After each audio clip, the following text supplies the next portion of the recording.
Kelurahan Prenggan terdiri dari 3 kampung, yaitu Kampung Prenggan, Kampung Tinalan, dan Kampung Tegal Gendu. Nah, di antara 3 kampung itu kita mempunyai beberapa potensi wisata, yaitu wisata budaya dan sejarah, serta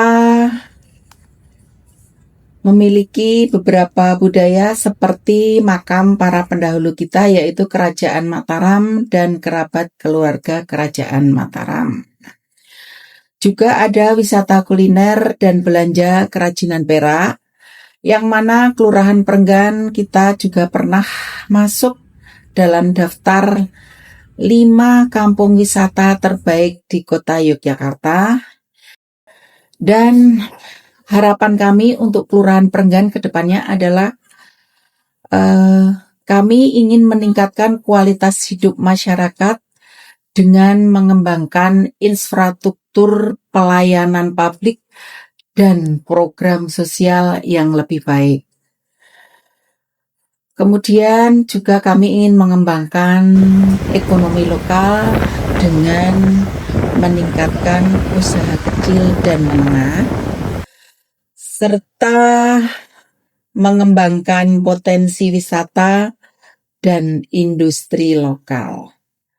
Kemudian juga kami ingin melestarikan budaya lingkungan dengan mengembangkan program-program pelestarian budaya dan lingkungan, serta meningkatkan kesadaran masyarakat akan pentingnya menjaga kebersihan dan kelestarian lingkungan.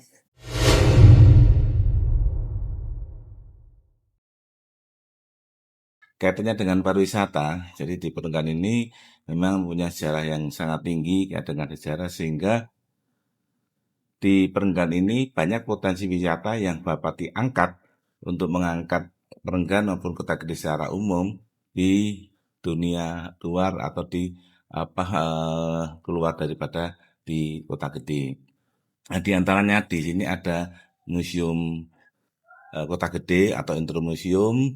Di sana peninggalan dari kelompok Kalang, dan sekitar tahun 2011 untuk menyelamatkan itu sebagai warisan budaya dibeli oleh Dinas Kebudayaan Gunung Kebudayaan Provinsi Daerah Yogyakarta, dan tahun 2011 sampai 2024 ada renovasi sehingga sekarang dimanfaatkan untuk museum di mana wisatawan yang datang ke Kota Gede ini paling tidak masuk terlebih dahulu di Museum Kota Gede sehingga mereka akan mengenal daerah itu, tinggal memilih mana yang akan dikehendaki.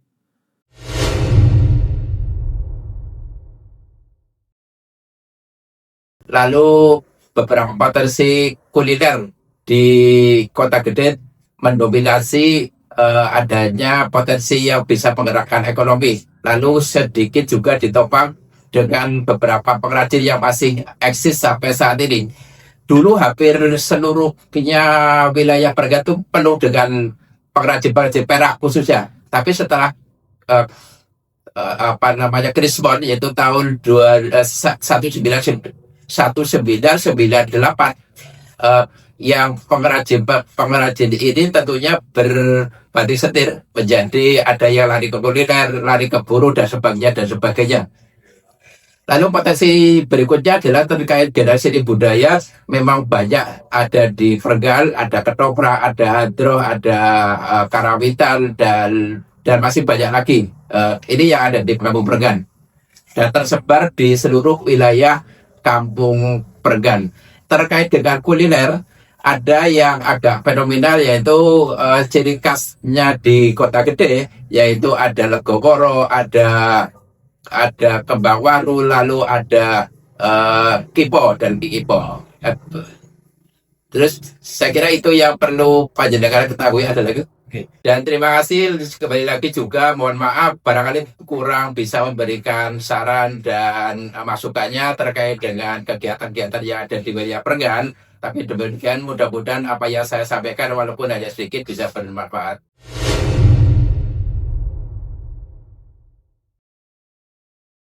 Gagasan ini muncul dari pemuda dan pemudi wilayah Prenggan. Tuh. Belum cakupannya belum satu Prenggan kelurahan, tapi masih wilayah Prenggan Selatan di RW 06. Nah, teman-teman pemuda dan pemudi ini menggagas adanya kegiatan Festival Kampung Padang Bulan kan gitu. Kenapa dinamakan Kampung Padang Bulan? Sebetulnya maknanya dan teknis pelaksanaannya itu pas temaram padang bulan, kan gitu. Dengan harapan dulu itu satu wilayah ini itu pas acara grandnya, pembukaannya itu mati lampu, tapi temaramnya padang bulan menjadi sinarnya pada kegiatan Kampung Padang Bulan itu. Sebetulnya tidak hanya pada padang bulannya saja, satu ada harmoni budaya. Budaya kita lihat tidak hanya dari satu sisi pertunjukan saja, hanya nilai seni saja, namun bagaimana peradaban masyarakat di wilayah Kota Gede, khususnya di wilayah Prenggan ini kan cukup gotong royongnya cukup bagus, value kebersamaannya bagus. Nah, harmoni ini yang kita jaga kan gitu. Untuk penyelaksanaan Padang Bulan pun kerja bakti, baik bapak, pemuda, anak-anak dan sebagainya itu betul-betul jadi satu dan menyatu untuk pelaksanaan persiapannya. Begitu juga tentang ekonominya, kita mencoba membuka pasar, mediasi tetangga yang sifatnya membuat apa ya istilahnya jajan tradisional di kalangan kampung khususnya di Prenggan ini. Mau tidak mau ternyata itu animonya cukup bagus. Kita butuh saja kok, support system dari berbagai macam stakeholder yang ada di khususnya di wilayah Prenggan ini, baik itu sampai dinas kota kan gitu. Karena kita nggak mungkin kekuatan masyarakat di tingkat bawah akan bisa menyelenggarakan Kampung Padang Bulan yang cita-cita kita bisa besar. Mungkin basar atau standnya tidak hanya 1, 2, bahkan mungkin sampai ratusan kan gitu. Seperti yang beberapa diselenggarakan di beberapa tempat yang lain. Terima kasih.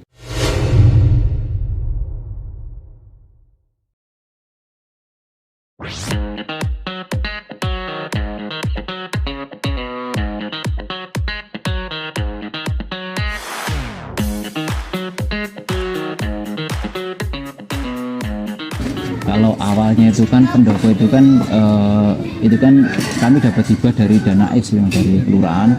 Terus setelah jadi kami namakan dengan kesepakatan warga, itu kami namakan pendopo Dasmanten karena terletak di dekat sama situs Padasmanten sendiri.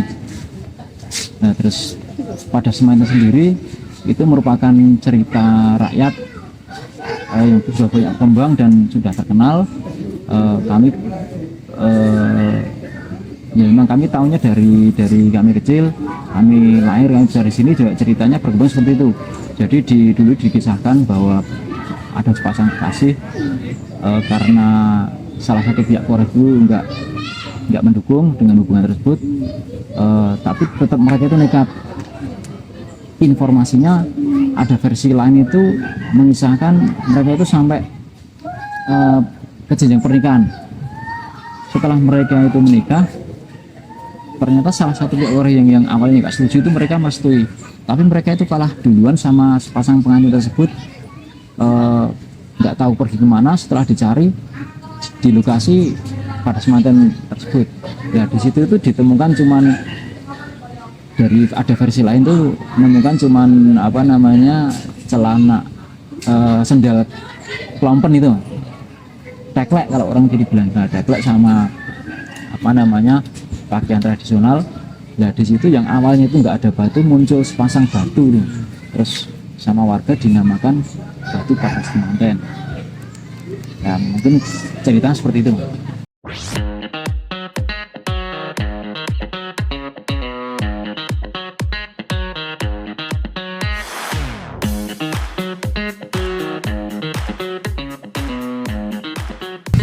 Kalau awalnya itu untuk ini aja wadah pemuda untuk melaksanakan kegiatan-kegiatan,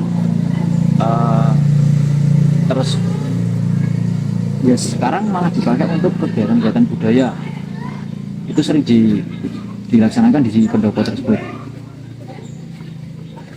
Sebenarnya sebenarnya itu kami ada tantangan karena kalau cuman seperti ini kami kurang ya sedikit kesulitan untuk mengembangkan apa ya.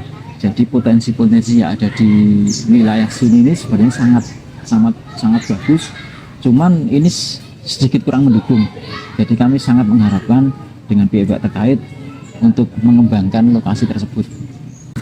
Kalau permintaan warga kami cuman menjembatani, jadi seperti taman. Terus kami pernah punya ide itu di sebelah timur itu kan ada tebing, itu coba misalkan dibikin kayak relief awal berdirinya Mataram sampai sekarang ini. Nah ini kan sebenarnya sangat bagus sekali ya, untuk menunjang apa ya wisata yang ada di Kelurahan Prenggan ini.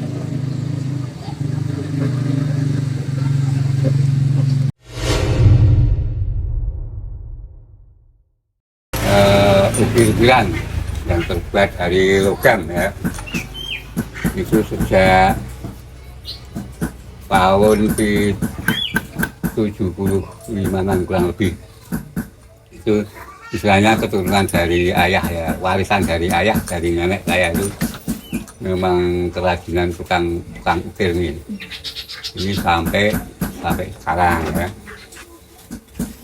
Ya memang apa ya, pengrajin kalau dulu itu memang boleh dikatakan sebagian warga itu banyak yang pengrajin, tapi setelah ada Wismon, ada bom itu, apalagi ada gempa, udah berkurang banyak. Kan hanya tinggal 30% dari 100% pengrajin. Tapi ya alhamdulillah kalau saya sebagai tukang ukir ini ya, karena tidak ada regenerasinya, jadi masih tetap eksis. Itu masalah pengrajin, karena di kampung ini pengrajin cuma saya tinggal berapa, 1, 2, 3 kampung Surabaya ini. Itu pun faknya kan beda-beda. Kalau saya khususnya sebagai tukang ukir ini ya mungkin bagi saya itu pekerjaan yang istilah andalan saya ya. Andalan saya itu memang tukang ukir ini ya, bisanya cuma itu ya. Jadi kita kunci ya dengan apa kemampuan saya, kok akan saya pertahankan walaupun nanti regenerasinya tidak ada. Tapi saya sangat sayang sekali ya tidak ada regenerasi pengrajin tukang ukir ini.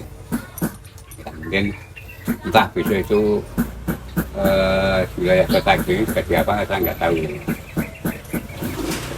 Mungkin untuk masalah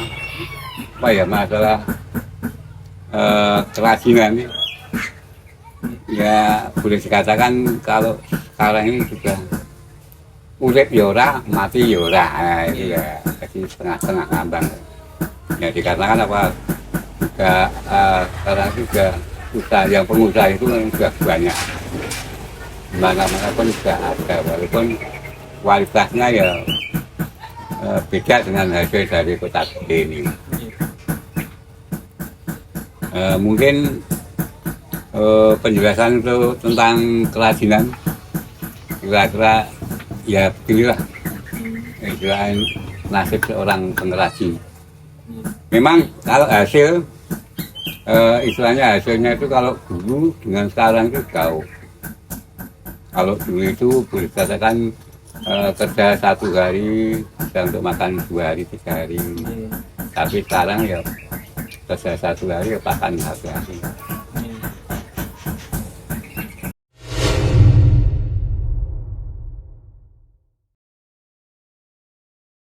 Nama saya Istri Rahayu.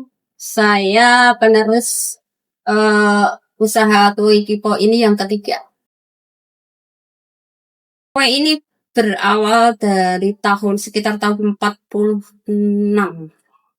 Itu diawali Mbah Mangun Wirono, kemudian diteruskan dengan Ibu Jito Suharjo yang sekarang kita pakai namanya itu Kios Kipo Bujito, untuk sekedar mengenang juga untuk melestarikan hasil karya beliau. Terus kenapa ini dinamain Kipo Bu namanya? Karena bentuknya yang mungil ya. Banyakan orang kalau dulu itu kan belum mengenal ya dari kata Jawa. Iki opo? Dari iki opo? Wah, ini dinamai Kipo. Tiap hari kita buka jam 5 sampai sore jam 4-an. Sekitar jam 4 iya. itu kita tutup. Tiap hari. Tiap hari. Untuk hari Minggu buka pagi. Untuk siangnya tutup. Oh gitu. Kurang lebih 300 pes. 24 jam. 24 jam. Kita usahakan pesanan itu pas ready, pas mau diambil. Jadi mereka kan mungkin untuk jarak jauh itu masih bisa nyampe. Gini.